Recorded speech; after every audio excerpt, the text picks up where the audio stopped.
Burmese জাতের হলুদ, সেই হলুদের কন্দ থেকে এই হলুদগুলো করা। তা আলহামদুলিল্লাহ খারাপ না, ভালোই। আমি আর চারা থেকে যেটা হলুদ করা সেটার গাছেরও গতি, গাছের তেজ অত্যন্ত ভালো, এবং এই কন্দ থেকে যেটা করা সেটারও আপনারা দেখতেছেন গাছের সাইজগুলো, এবং গাছ সুস্থ সবল আছে, এবং গাছগুলো অনেক ভালো আছে, এবং গাছগুলো বড় বড় হয়ে গেছে। আসসালামু আলাইকুম। এটা যেটা দেখছেন সেটা শুধুমাত্র হলুদেই। এই হলুদটা আমার হচ্ছে কন্দ থেকে করা। আমি গতবারে যে হলুদটা লাগিয়েছিলাম বার্মিজ জাতের হলুদ, সেই হলুদের কন্দ থেকে এই হলুদগুলো করা। তা আলহামদুলিল্লাহ খারাপ না, ভালোই।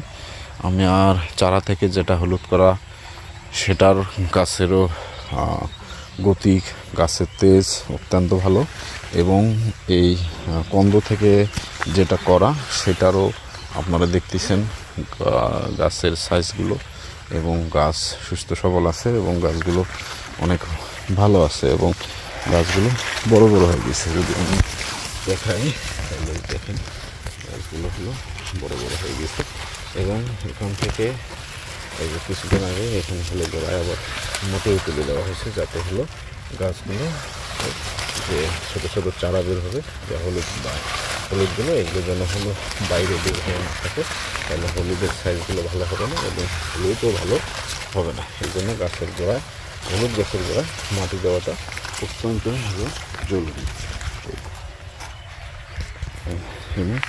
অনেক সুন্দর, খারাপ না, অনেক সুন্দর।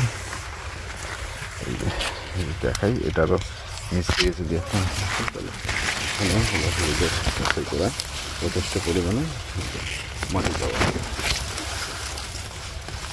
যথেষ্ট পরিমাণে এখনো মাছ দেওয়া আছে, এবং গাছগুলো অত্যন্ত ভালো আছে, সুস্থ সবল আছে।